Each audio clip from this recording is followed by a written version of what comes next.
David here with Figboot on Pens, back again with another fountain pen review. Today, I have for you a pen which has garnered a great deal of attention lately, and that is the Junlai 930. What I'm going to do today is go over the parts and features of this very large Chinese offering, talk about what I care for and what I don't care for about it. I'll show some measurements, size comparisons, and provide a writing sample. This is a pen which I purchased myself, and I will admit that I was a bit torn. Like many Chinese manufacturers have done, this pen bears a bit of resemblance to that of a sailor, and I am not a fan of knockoff or look-alike pens. And, I really don't like to support those efforts, but while there are some common elements, I felt that there was enough unique about this pen that I still wanted to check it out. I typically discuss price near the end of my reviews, but I'll just let you know up front that this pen was under $60, $56.98 to be precise. So, in order to see if this king-size pen was worth the price, please join me over here at camera 2. Okay, here is the Junlai 930. Right off the bat, I mentioned that it somewhat resembles a Sailor King of Pen or a Sailor Pro Gear, and I just wanted to show a bit of comparison. Now, I will say that this pen is available in both the flat end or the rounded end, similar to a Sailor. And so this is it with a Sailor King of Pen, and then this is just a Sailor Pro Gear. And you can see how the clips are a little bit similar with that step down. You can see that the band is a bit similar with the raised band, and this one has smaller bands on either side, and the Sailor King of Pen, or the Sailor Pro Gear, has it on one side. So there is a bit of resemblance, but I think that there is enough difference in here that it makes it its own pen. First of all, that it's enormous, that this King of Pen Pro Gear is a decent sized pen, and this one basically it's a dwarf compared to this larger one. So just to begin with, I wanted to show you that comparison. Okay, let's take a look at the parts and features of this pen. To begin with, on the end of the cap, if I can get this to focus, we have a logo, and as you can see here, it's significantly misaligned. That's like not just like a little hair off. That's like 11 o'clock on a clock off. So while it has nothing to do with the performance of the pen, and I was impressed with the overall build quality of the pen other than this, that was something that was telling for me. And I even tried to see if it was magnetized and you can shift it on your own, but stuff like that kind of annoys me. But as you can see here, that the cap angles up pretty much at an even rate of incline until it gets to the very end where there is that cap band. The clip is a bit on the thick side. You can see it is a bit on the thick side, but it does have a fair amount of spring to it. On this tri-band, then it does have the two smaller bands. In the middle, it says that Junlai 930, and then it says made in Shanghai. The cap angles down slightly at the end, so there's a bit of a smoother transition to the barrel, which is straight for the first 2 inches or so, and then it tapers down, and we have the piston knob, and then here at the end, it is flat. This is a piston filler. You can see here that we do have an ink window. Now it is inked up right now. I took this picture in front of my computer so you can kind of see through the ink window. It is a rather large and generous ink window, so I think it does a really good job. And you can even see, let me move my hand so you can even see behind it. No, it's still plenty of ink in there, but it's a good, nice, solid ink window. But what I really enjoy here is this number 9 nib. I'm a big fan of larger nibs, and this number 9 nib is definitely large. And I just like the imprint that's on it as well. It looks really nice. And then here's a look at the plastic feed. The section begins with a bit of plastic and then is a bit on the shorter side for this large pen, and then it transitions into the threads and the remainder of the barrel. I do enjoy the thickness of this section. I'm a big fan of thicker sections, and this one is certainly girthy. And even though it's short, if my grip rests on the threads there, it doesn't bother it at all. This pen is plenty long enough to use unposted. It does post, and it's hard to even get it completely in frame when it posts. Maybe I have to angle it like this. It does post, and I will say that it doesn't necessarily throw off the balance of this or backweight the pen. So if you enjoy posting your pens, this is a very large pen that you could post and we'll say get away with. I did mention this is a piston filler. Since this is inked up, I will go ahead and I won't go ahead and twist it right now.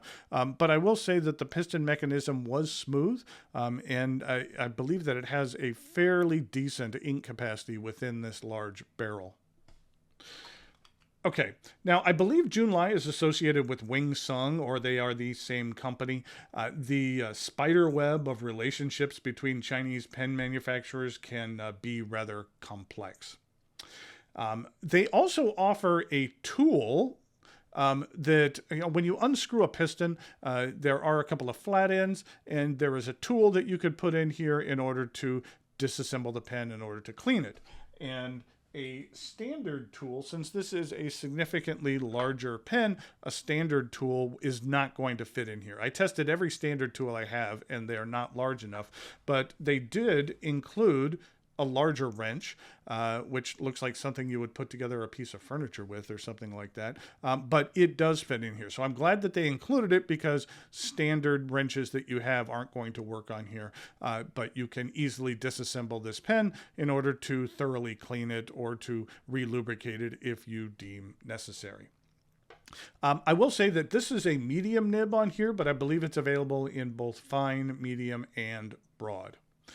So, you know what? Now it's time for some measurements and some size comparisons, and then we'll do a writing sample.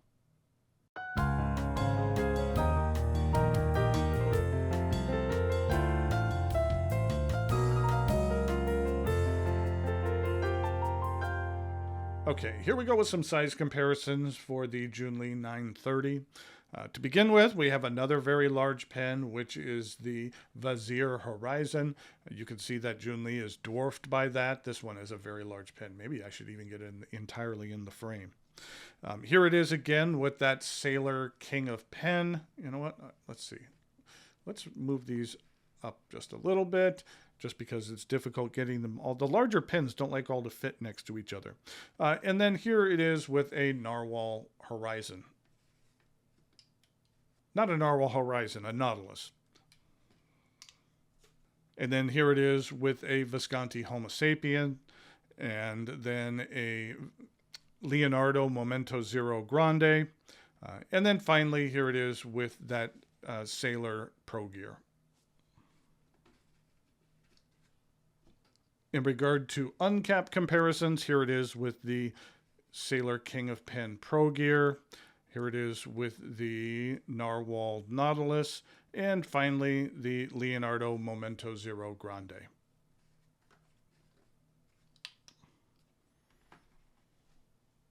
Okay, here we go with the writing sample for the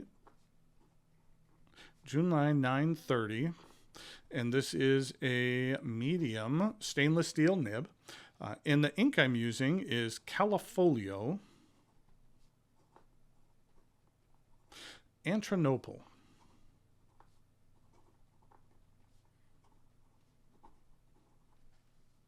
This is what the ink looks like. It's a really nice saturated purple, something somewhat similar to the Urishizuku Yamabudo, which is one of my favorites. Not as quite as much shading. And then this is what it looks like with Diplomat purple. And here are what the bottles look like for the Califolio inks. They come in these little triangles. And here we go with the rest of the writing sample.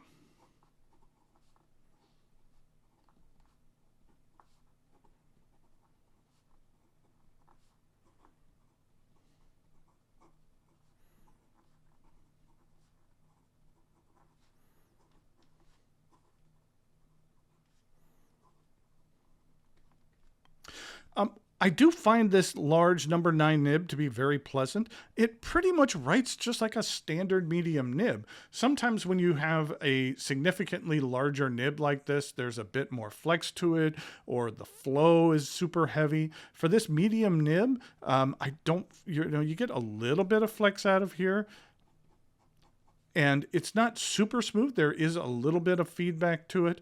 And I'd say the ink flow is on the medium to medium low side. And in regard to reverse writing,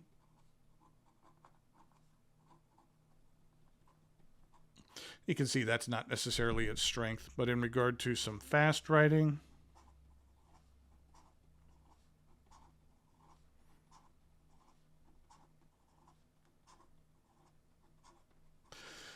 the feed keeps up very well. I think if I was to purchase this pen again, even though this medium nib is nice, I would probably get a broad, just because my guess is the broad is probably a bit more wet and a bit more smooth. But this medium does perform nicely as well. So in the end, this pen impressed me. That I do enjoy the size, I do enjoy the looks, and I think for under $60, it is an incredible bargain.